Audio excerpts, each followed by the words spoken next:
Hello, GTM engineers, content marketers, SDRs, and the person who does the Canva art on Upwork. Welcome to another episode of Building Brite. I'm your host, Peter Upton, head of content at Brite, and I'm here once again with the founder of Brite, Anil. How you doing today, Anil? So far, so good. Excellent. Excellent. Well, last episode, we had a very good conversation about building Brite and how you see the future of marketing going. I wanted to now delve a little bit into your past with marketing and some of your opinions on how marketing got to where it is today. hmm So to start out, I'd kind of like to know a little bit how did you get into marketing? What point in your life did you decide marketing's where you wanted to go? I think it was right out of college or the final year of college is when when I decided that I wanted to go into marketing. And honestly, I don't know if I've done it for the right reasons, to be frank. At the time, brand marketing at CPG companies was really the cool thing to do. And top of I'm my sorry, what's a CPG company for those of us who don't know? consumer packaged goods. So take it Procter and Gamble, Unilever, Reckitt Benckiser, these sort of multinational conglomerate companies that are behind. For example, Procter and Gamble is based in, if I'm not mistaken, in Cincinnati, and they are the holding group behind brands like Head and Shoulders, many, many more. So at the time when I was graduating from college back in 2007, being a brand marketer at a top CPG company was the thing to do, at least in my circle. So I aspired to get one of those roles and wanted to be a brand marketer at top tier CPG companies. And I only applied for, I believe, Unilever, which is a European-based company, and Procter and Gamble. Did you get one? No, I didn't get the job, but continued basically pursuing similar roles. By pure luck, what I ended up getting was basically a digital marketing manager role at a telecom company, and I found myself, not with my own sort of instincts, just by pure luck, in a tech company managing mobile music and mobile TV apps back in when basically apps were not a thing really, and digital marketing was not necessarily the primary focus of marketing. Yeah, not a household name. Could you, going back to the CPG brands, what were some of the types of things CPG brands were doing in terms of marketing Well, at this time? they are focused on primarily mass marketing channels, and what a brand marketer does is really basically focused. They mainly work through agencies, and what they are focused on is primarily basically driving major campaigns through mass media efforts. My friends who got similar roles were primarily focused on briefing their agencies, creating a new commercial, new campaign for the season, for the year, and basically helping drive market share in their responsibility areas. Okay. I briefly interned at in an agency. They were an event marketing agency in London for like 2 months. It was just a thing I did through my school. And I remember that they had a couple clients like Unilever, stuff like that. And they would do these, they call them activations. So it'd be like, there's a beer company. We're going to put a giant beer bottle in the park or something like that. Yeah, Was this kind of a could common route? Yes, it is. It could be, one of those activities, depending on. So that's in the CPG world what they call trade marketing, and at times it can be driven by their sales teams or their marketing teams. But you are right in the sense that these brands have millions of dollars in advertisement and marketing spent, and they are mass products. And the goals of these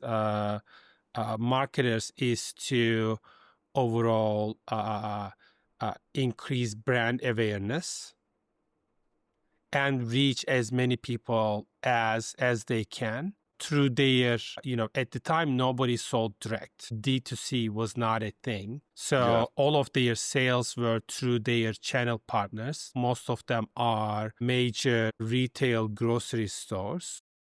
Yeah. And they were focused on increasing the brand awareness and driving promotions to drive sales through their channel partners. Right. So the idea was you saw their goods somewhere, and then next time into the grocery store, you'd see on the shelf, like, oh, I remember this. Yes. Interesting. Tell me a bit now about your next step, the working for, you said it was app-based TV. Yes, no. So it was basically a telecom company, just like Verizon Wireless here. And at the time, there was no app stores. So when consumers wanted to use basically, let's say, use a streaming service, or back then there were ringback tones. You're probably too young for this, Peter. When you called somebody, that person could change the ringtone that you heard. You could hear a music. So that ringback tone was a service that we provided. I launched at the time Turkey's first mobile streaming service similar to Spotify. We had a bandwidth wasn't as great, so the way people used music was MP3 downloads. So I launched a MP3 download service in Turkey. Ringtones were a thing, and you could buy a ringtone directly through your telecom operator, not through an app. And basically, back then, I was managing mobile music and mobile TV services direct to our consumer base. I caught the back end of that ringtone thing. It was kind of an interesting moment where, like, the music industry, it was a good way to like push popular music for a time. People had their Correct. ringtone; it must be popular. Correct. And, the way we worked, and for a young 24-year-old, I was basically creating deal structures with local and international music labels on a revenue share basis to basically sell their music to additional audiences on top of album sales. It was a lot of fun.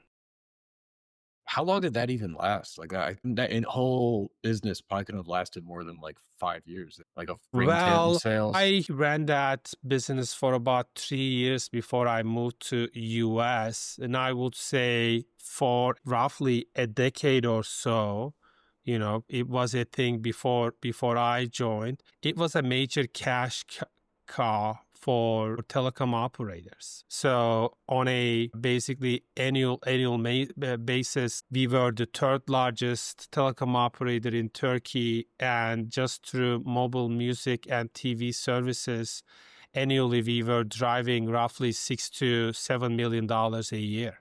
Yeah. Well, this random question, but would I know, like, what song was the most popular? What ringtone was everyone trying to get while you were? Oh man, you're talking Would I about know it? 15 plus years ago. Yeah, no Yeah, way I'm gonna remember that. I that's don't the one you're remember just what I hearing ate all for the time. breakfast. Yeah, Not this again. yeah. I was, yeah, interesting. Who would you say was your the first person you read about or saw online who kind of inspired you to think differently about marketing? What I would say, my motivations earlier in my career were, I would say, prestige driven. Okay. It's not like I fell in love with marketing and I wanted to pursue marketing. Okay. I went to the top business school in Turkey. I was surrounded by a lot of smart, ambitious people in my generation. I looked around. There were a couple of things people were pursuing. One was this marketing route. The other was management consulting. And the last one was basically finance at top, basically 3 accounting consulting firms. And looking those options, I really, the only thing that looked a little bit fun to me was marketing. And I could see basically making a good living doing something fun, but it wasn't really more than that.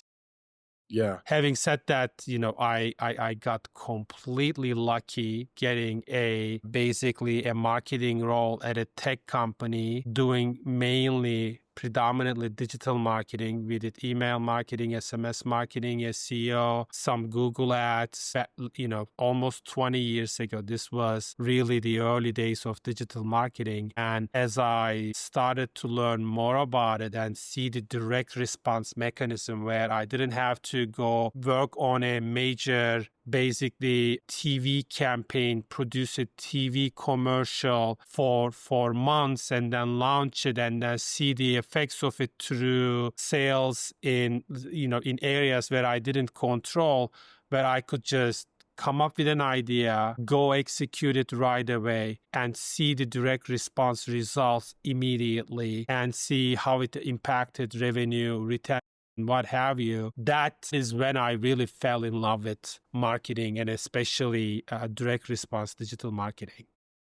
Yeah. I had no role models around me who at the time influenced my behavior. The prestige of what I was doing was just the main motivator right outside of school. And I had, no idea that I would end up where I am today. I would say it was a combination of luck and falling in love with, the job that I ended up getting. Yeah. That's really interesting that you were doing all that digital, like what's now considered standard marketing practices back in, before Correct. 2010. Like Correct. SEO, I don't think most people didn't know about SEO, I think, till 2017. So, Yes. did you find pushback? Like, did you go to positions after that first position and try to implement like the things you learned here and got pushback? Because I think in a lot of companies this would have been kind No, of honestly, I pursued roles that were aligned with my interest and sort of experience that I was building. So basically, I worked at this telecom company for about 3 years. I came to US, got my MBA, got a product marketing job at a B2B SaaS company right after a business school. Then I got an offer at Amazon doing basically digital marketing for Kindle apps and driving basically customer acquisition for Kindle app downloads. From there, that sort of first couple of jobs that I got mostly at tech companies, focusing on customer acquisition through digital marketing channels really determined the rest of my career. Earlier, this was called, digital marketing, because traditional marketing was PR and, ads on TV. And I, throwing a I giant haven't deer in the park. Yes, I haven't touched any of those, and I can't claim any sort of specific foresight in how I ended up doing what I'm doing today, because it was the first job that I got, and it was complete serendipity. Yeah. So when you came into these jobs, this first B2B SaaS company, you said that was a HubSpot competitor, right? In the That last is that is correct. So and then sorry, continue. yeah, so the company traditionally sold PR software to enterprise clients, and they identified marketing automation as a growing space and acquired bunch of companies to build an all-in-one marketing automation software. This was back in 2012, and the main competitor that we were competing with at the time in our segment was HubSpot. Nice, nice. So when you went to these companies, this startup and then Amazon later, you found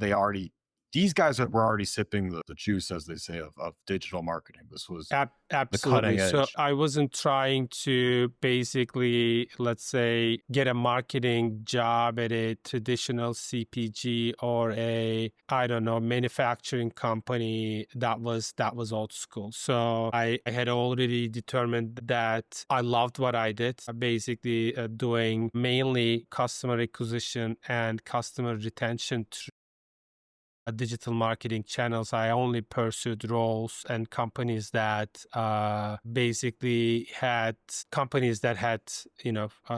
the Kool-Aid. Yeah, yeah, excellent. So you spent a bunch of time in digital marketing. Did you have Did you have like a mentor at any point who you really within your companies who stuck out to you, who kind of showed you new stuff, or No, it was just not you were really. one of the people blazing the path? Yeah, I just, I didn't necessarily have a mentor. I was very self-driven. I had this inner drive to really climb up the corporate ladder, the next role or the next big company or big sort of company name on my resume. But what I did was I really surrounded mostly myself with others in my peer group, other ambitious and smart people, and learned from their experiences and how they were pursuing their careers. I remember you told me when I first interviewed you, you had a goal CMO by 30, wasn't it? I Or 40. Yes. So this was a goal that I had set up myself outside of after graduating business school. And my goal was to basically to become the CMO of a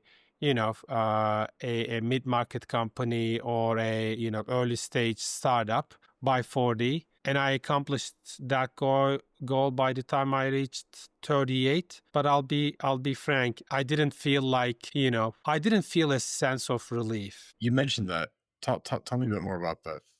Why didn't you feel the release you thought you would? In Yeah, your I opinion. just, I came to, at that point in my career, I came to the realization that I was always chasing the prestige, and also basically the goal was climbing the ladder, the corporate ladder, right? Like, get that Amazon logo on your resume, get the next job title, manager, senior manager, director, right? Like, CMO. And as I did all of those things within the time frame I had in mind, I didn't feel like, okay, I got this. Like I feel accomplished now. On the contrary, the feeling that I got was, what now? And so what? Okay, I got this job. So what? And I had to do some soul searching. And I came to the conclusion that I no longer valued prestige or the title I have or the compensation package I have. Going through that journey of almost 15 years made me feel like I was on a hamster wheel, just keep running, and that I real, I now valued independence and being in charge of my own destiny more than the prestigious title or the compensation package or how much money the startup I'm working at had raised. Yeah.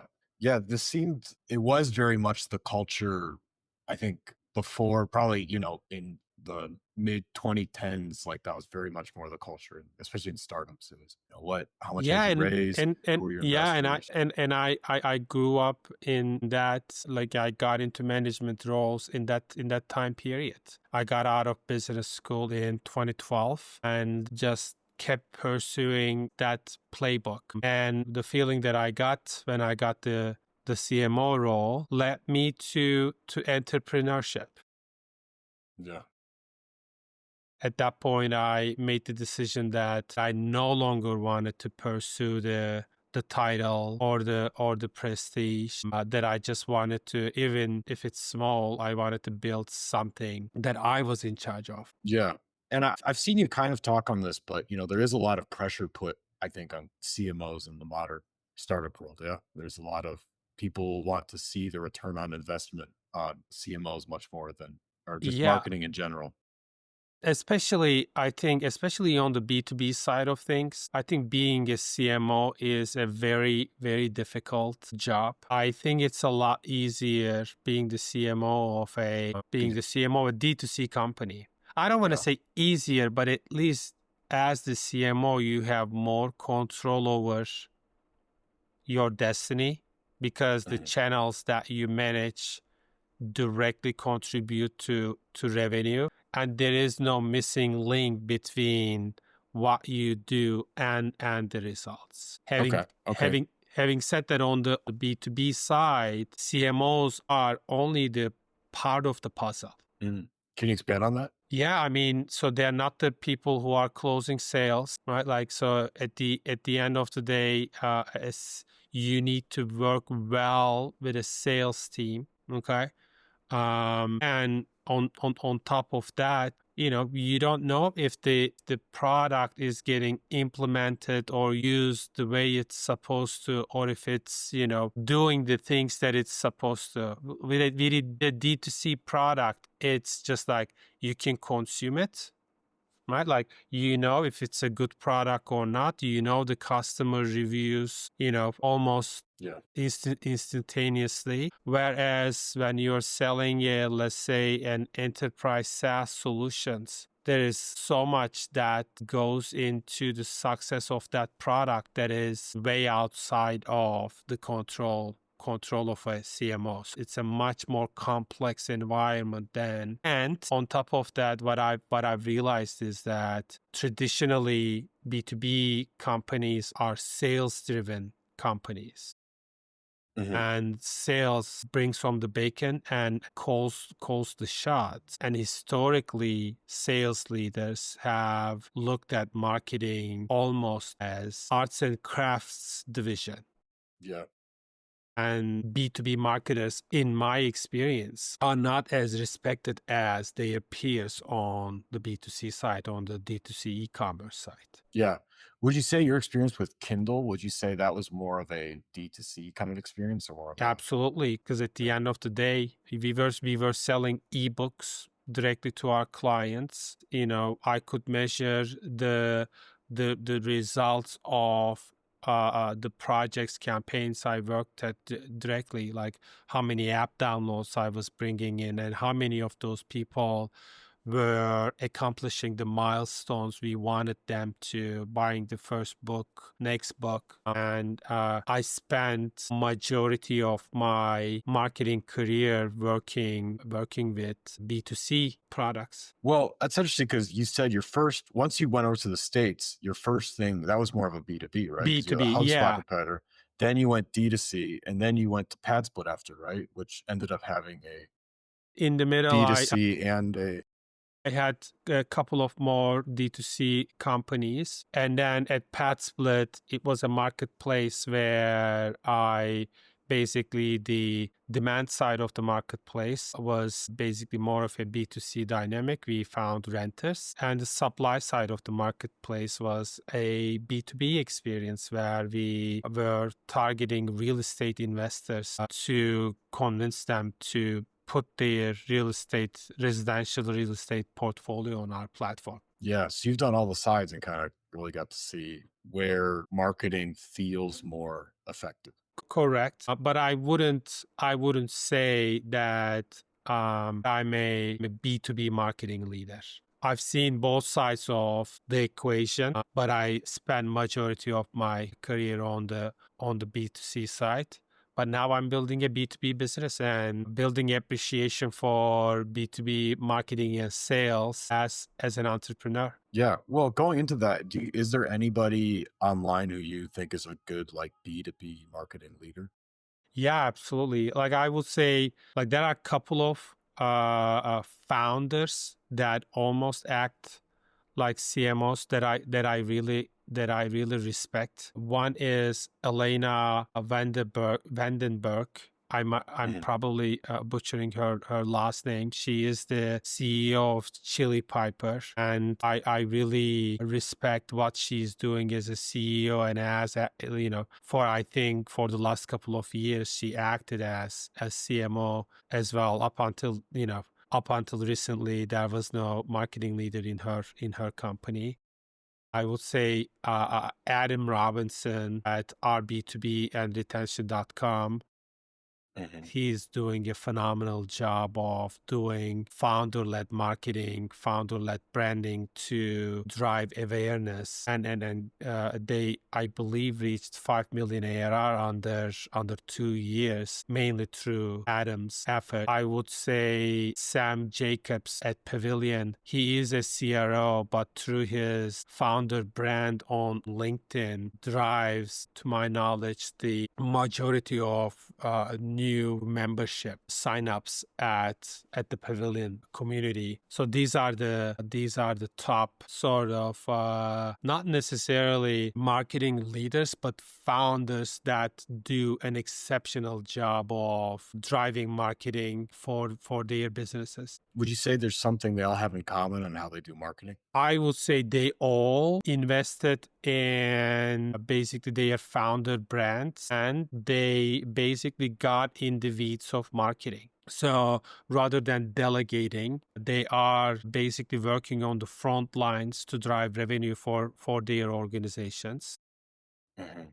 And they are in the mud. I like calling that, like they are getting in the mud fight, and they are basically wrestling in the mud with the rest of their teams to drive results. And this is interesting because this kind of validates what you were saying about B2B. The difference between B2B and D2C, for example. In D2C, you have usually it's simpler products, so marketing can understand everything about it.